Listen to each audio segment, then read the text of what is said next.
Olá pessoal, tudo bem? Meu nome é Vinícius Brey, sou professor da Escola de Administração da URGS e hoje a gente vai discutir o que é Machine Learning e quais são as principais aplicações em marketing. Estou fazendo esse vídeo para a disciplina de Administração de Marketing do semestre de 2021. Deixa eu começar aqui compartilhando minha tela com vocês e eu vou começar então aqui a apresentação. Bom, boa parte do que eu vou falar hoje está descrito num artigo que eu publiquei recentemente num periódico científico chamado Foundations and Trends in Marketing. E nesse artigo eu procuro mostrar, dar um panorama geral sobre marketing, falar sobre as principais estratégias de aprendizado, como aprender machine learning. Eu também, nesse artigo, eu também discuto aplicações em marketing e desenvolvimentos futuros. Hoje eu vou falar sobre a visão geral, sobre as estratégias de aprendizado e sobre aplicações em marketing, mas não vou falar sobre desenvolvimentos futuros. Não é muito foco da aula, é uma aula mais introdutória para que vocês tenham uma noção inicial. Bom, quando a gente fala de machine learning, assim, habitualmente as pessoas costumam lembrar de inteligência artificial, em primeiro lugar, né? Eu vou daqui a pouco diferenciar o que é inteligência artificial. E quando a gente fala de inteligência artificial, o que vem à cabeça das pessoas são coisas meio malucas, como robôs que perseguem humanos e que tentam dominar a humanidade. Ou então, uma coisa mais aplicada, quando a gente vê os carros da Tesla, que são autodirigíveis e que, a rigor hoje, eles já poderiam, para muitos trajetos em países desenvolvidos, em que o asfalto é todo sinalizado e que não tem tantos buracos quanto no Brasil, você já poderia quase que dormir no volante, especialmente em autoestrada, né? Só que na prática, essa coisa bonita e, digamos assim, mais glamorizada do que é inteligência artificial e machine learning está muito distante do que é na prática. Na prática, o que a gente observa com mais frequência é algo próximo disso aqui, ou seja, muito tempo de programação na frente do computador. E a ideia de programar é imprescindível para machine learning e ter noções de programação é imprescindível. Vou daqui a pouco falar sobre esse aspecto, sobre como aprender. Então, aquela visão do cinema está muito distante da visão da realidade do que é trabalhar com machine learning. Tá? E aí, então, a gente deve começar pelo começo. Vamos lá, o que é inteligência artificial, né? Bom, a definição de inteligência artificial, ela está associada ela tem que ser, ela está associada, mas ela é distinta de machine learning e de deep learning. A ideia central é que existe um guarda-chuva, inteligência artificial é uma área mais ampla que começou oficialmente, digamos assim, pelo Alan Turing na década de 1950. O termo inteligência artificial foi cunhado em 1956 pela primeira vez numa conferência nos Estados Unidos. E a gente já teve três ondas assim de evolução dessa área. Eu não vou hoje falar sobre o histórico, né? Mas assim, a machine learning era muito diferente. Inteligência artificial, tal qual se concebia nos anos 80, 90, especialmente, era muito diferente do que é hoje, com o avanço de machine learning e com o avanço de deep learning, principalmente. Tá? A gente vai, então, ver quais são as principais definições. Vamos começar por inteligência artificial. Primeiro, as máquinas que imitam algumas funções cognitivas. Então, a gente ainda não trabalha com máquinas que analisam aspectos afetivos, principalmente cognição, ou seja, raciocínio, lógica. Está muito associado a aspectos cognitivos, portanto, que estão associados à mente humana e que trabalham com aprendizado ou com solução de problemas. Tá? Então, o aprendizado a gente vai ver daqui a pouquinho como é que ele ocorre, e a gente trabalha bastante com a noção de solução de problemas e comportamentos, no sentido de imitação, em que tentam replicar o comportamento humano, especialmente quando a gente fala de aprendizado. Tá? Quando a gente fala de machine learning, nós estamos falando do estudo científico de algoritmos. Algoritmos é um conjunto de regras de execução de determinadas tarefas por um computador, embasado em modelos estatísticos, ou seja, fórmulas ou funções matemáticas, que executam uma tarefa específica. A gente vai discutir daqui a pouco quais são as principais tarefas, e que não usam instruções explícitas. Esse é um ponto que é bastante diferente do que era feito na década de 80 e 90, quando os primeiros programas de machine learning voltados, por exemplo, para jogar xadrez e que conseguiram ganhar de grandes mestres do xadrez, eles eram feitos com instruções específicas, o chamado hard coding, uma codificação para tentar mapear todas as possibilidades que o ambiente oferecia. Machine Learning hoje é baseado em padrões e inferência estatística para poder chegar às conclusões. Tá? Então, essa é uma diferença substantiva em relação ao Machine Learning no passado e Machine Learning no presente.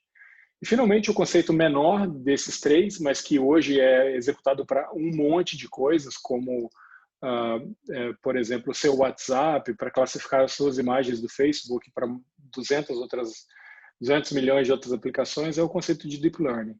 O conceito de Deep Learning ele começa com a noção de Artificial Neural Networks, ou seja, redes neurais artificiais. Eu vou usar vários termos em inglês, pessoal, porque são os termos que vocês vão encontrar na literatura hegemonicamente, tá? Então, se ficar traduzindo muito, vocês depois não vão achar isso, ou vão ter dificuldade em achar, porque muito pouco do que é produzido no mundo em Machine Learning é em português.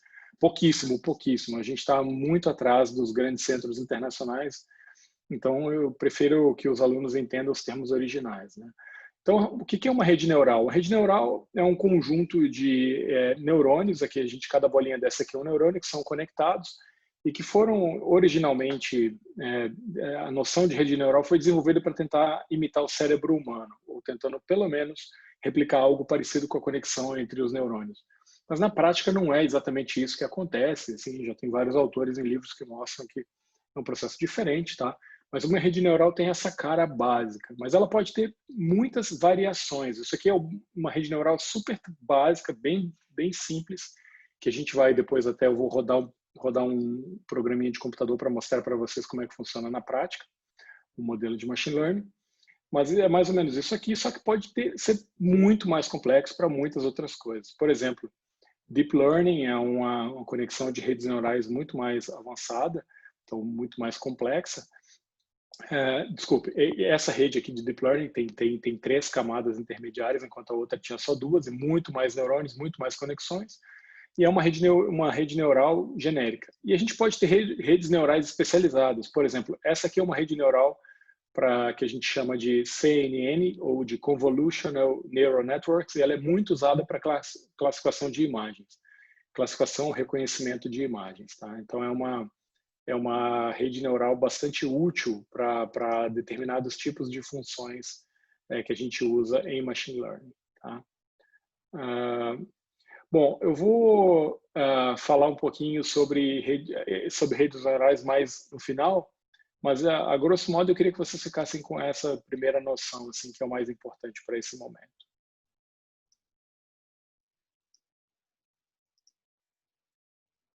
Bom, o que possibilitou o surgimento e a grande explosão no uso de Machine Learning? Né?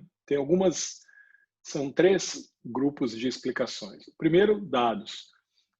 Machine Learning, em geral, só funciona quando a gente tem muitos dados disponíveis, e a gente nunca teve tanto na história da humanidade. Então, nós todos estamos gerando dados o tempo inteiro, mexendo no celular, se locomovendo, etc. Comprando coisas na internet, navegando na internet. Hardware, ou seja, CPU, mas principalmente GPU, que é a chamada Graphical Processing Unit, que são placas gráficas dos computadores, que são especializadas em processamento matemático. A área de processamento distribuído, os sistemas de cloud da Amazon, por exemplo, a Amazon Web Services, que são formas muito inteligentes de investir recursos, ao invés de mobilizar capital, a gente pode alugar um servidor. E cloud computing, né? Cloud computing, a Amazon, e processamento distribuído, em que a gente pode, no mesmo computador, rodar os modelos em múltiplos processadores. E, finalmente, os algoritmos, que nós tivemos avanços em 3 áreas, nas chamadas funções de ativação, que são funções que fazem os algoritmos funcionarem, determinadas funções para os algoritmos funcionarem de forma mais eficiente, otimização matemática, que é para eles aprenderem mais rápido, e esquemas de inicialização, o que a gente chama de transfer learning, quando a gente não precisa começar a desenvolver um algoritmo do zero, a gente pode pegar um algoritmo que já funciona bem e adaptar para um outro problema. Bom, qual é o problema central de machine learning? A gente poderia resumir em como transformar dados do mundo real para que o algoritmo aprenda representações. O que eu estou chamando dessa transformação? Os algoritmos que a gente desenvolve em machine learning, ou os modelos, eles tentam encontrar formas ou representação dos dados para uma tarefa especificamente. Tá? Deixa eu tentar mostrar como é que isso ocorre. Por exemplo, um carro que é autodirigível, quando ele olha o universo, o mundo, ele olha dessa maneira aqui que a gente está vendo. Ele vê objetos, esses objetos, ele não enxerga o objeto dessa forma como você está vendo, mas ele enxerga por meio de uma imagem que é traduzida para vetores ou matrizes, como queiram, né? E essas matrizes, que são cada linha, cada coluna de uma matriz é um número, tá? E no caso de uma cor, a gente vai ter um carro ali determinado que vai ter uma função que reconheceu já no passado o que é um carro, por meio dessas funções matemáticas que analisam o que cada pixel representa até montar um carro.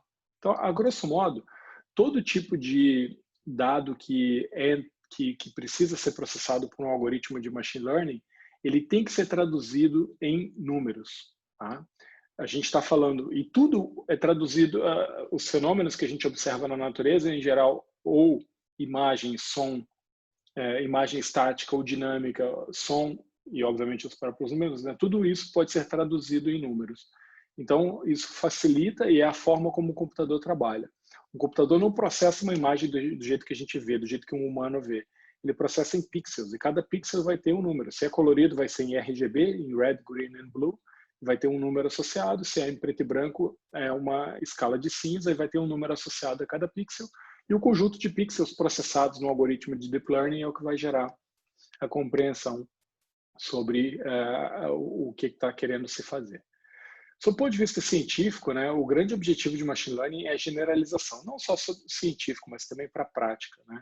Então, de forma geral, a machine learning funciona da seguinte maneira. A gente pega a base de dados que a gente tem, divide em pelo menos dois grupos, um grupo de treinamento e um grupo de teste.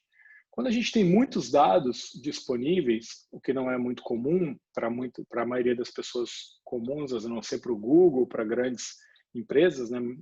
Pesquisadores individualmente dificilmente têm muitos dados. Mas aí o que a gente faz é dividir, quando a gente tem muitos dados, a gente pode fazer uma etapa de validação. Tá? Mas via de regra, então, o que a gente vai fazer é desenvolver um algoritmo em que ele vai treinar em determinado conjunto de dados e depois que ele tiver validado, bem treinado, ele tiver calibrado, entre aspas, a gente vai testar esse algoritmo com dados que ele nunca viu. Ou seja, aqui é o teste de realidade, né, para verificar o quão bom ele é. Então, a gente gasta muito tempo capturando, coletando os dados, pré-processando, treinando algoritmos, testando algoritmos diferentes para depois testar na realidade e colocar em prática. Tá?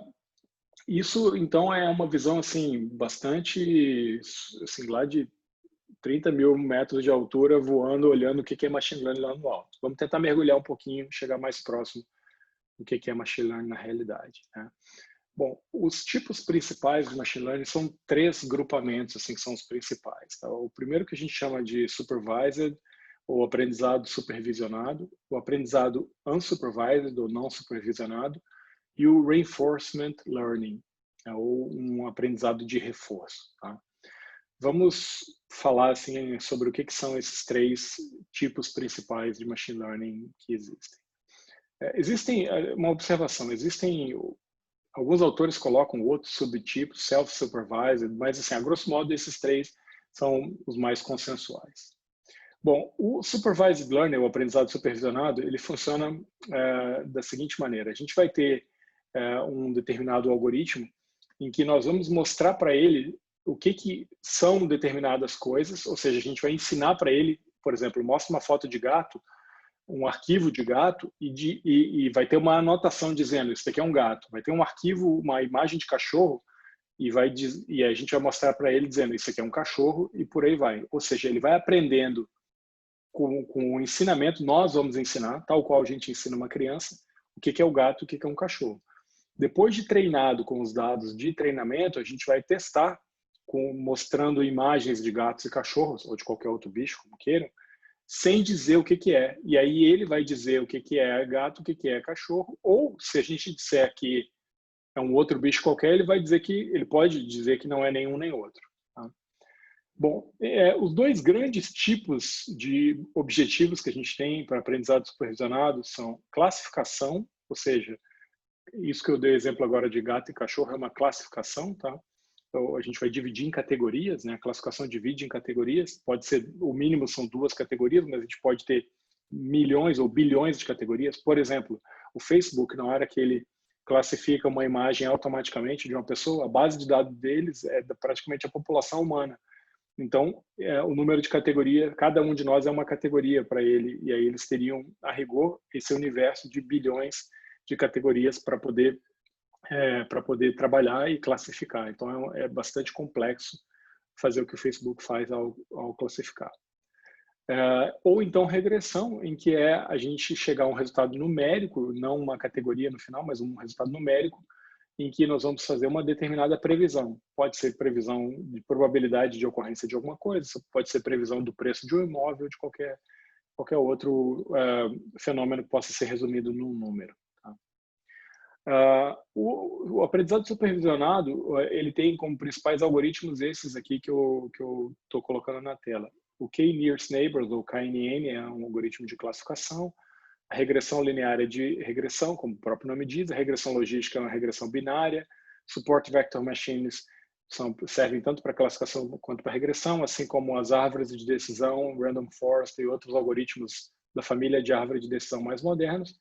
E as redes neurais que servem para classificação, servem para regressão, são supervisionados e também são não supervisionados. A gente tem redes neurais para praticamente tudo, inclusive para Reinforcement Learning, que chama Deep Reinforcement Learning. Tá? Bom, o que é o unsupervised, ou aprendizado não supervisionado?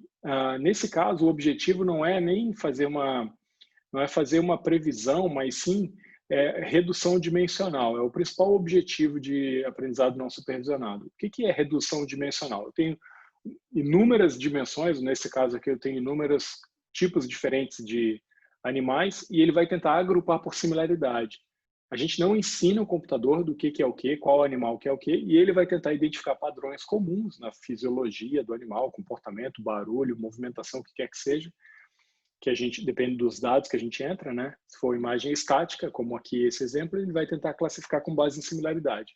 Então, ele vai tentar agrupar os objetos, ou as imagens, ou os dados que a gente apresentar, ele vai tentar agrupar da forma mais com base em critérios que ele vai encontrar para reduzir essa dimensão nas variáveis que a gente estabeleceu. Tá? Os principais algoritmos de aprendizado não supervisionado são os algoritmos de clustering, de clusterização, muito usados em marketing para agrupar consumidores, fazer segmentação de mercado, o K-means, o HCA e o Expectation Maximization, ou então para reduzir dimensões. Então, por exemplo, para melhorar a visualização, a gente usa muito o Principal Component Analysis, o TSNE, que a gente chama o TSNE, que são para redução dimensional. Então, por exemplo, quando a gente tem um Ibovespa, o índice da Bolsa de Valores, assim, a gente pode usar o Ibovespa, seria um tipo de redução dimensional. A gente tem cada empresa uma dimensão e a gente pode sintetizar isso num único índice. E a gente tem ainda as regras de associação, os principais algoritmos são o a priori e o eclair. O terceiro grupamento, então, é o Reinforcement Learning, e no Reinforcement Learning a gente vai ter, então, a figura de um agente. Esse agente pode ser um robô físico, ou um robô virtual, um chatbot, ou qualquer agente que vai interagir com um determinado ambiente. Esse determinado ambiente, no passado, ele era completamente programado, por exemplo, um jogo de xadrez, mas hoje a gente já tem carros autodirigíveis, por exemplo, que interagem com ambientes completamente não programados no sentido que o computador pode ir para uma pista que ele nunca viu antes, uma estrada que ele nunca viu antes.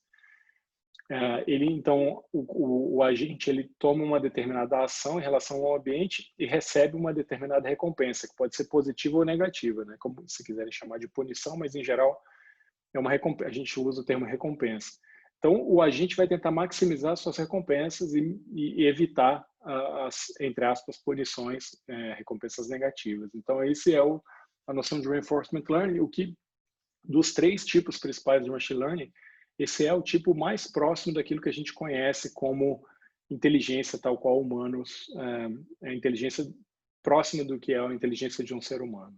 E é muito próximo de um processo humano de aprendizado, né? O desenvolvimento de agentes autônomos, o processo de desenvolvimento de uma criança, por exemplo. Tá? Os principais algoritmos, então, a gente tem os chamados Model Free, Model Based, né? O que é o Model Free? É o exemplo da Tesla, né? Com o ambiente é livre. O Model Based, quando a gente limita o ambiente, ele vai trabalhar dentro de um universo limitado. Aqui serve, por exemplo, videogames. Você pode criar um agente ou o objeto principal de um videogame, por exemplo, Sonic. Ele é model-based, o ambiente é limitado e o Sonic tem o objetivo de maximizar a pontuação ali dentro. Claro que é um exemplo mais, digamos assim, ilustrativo, mas na prática a gente pode simplificar a realidade humana de várias maneiras para usar algoritmos de reinforcement learning. Então, assim, a gente sintetizaria nessa figura aqui as aplicações mais comuns de machine learning, os 3 grandes grupamentos, né? O supervisionado para classificação e regressão, o não supervisionado para redução dimensional e clusterização, que é classificação também, mas a classificação não treinada, aqui é uma classificação treinada, né, quando a gente fala na supervised learning, e o reinforcement learning aqui embaixo como as tarefas de aprendizado dos agentes, aí principalmente agentes autônomos, robôs, etc. Né? Bom, dito isso, tendo visto o que é esse universo de machine learning, como é que a gente pode entender, como é que a gente pode aprender isso?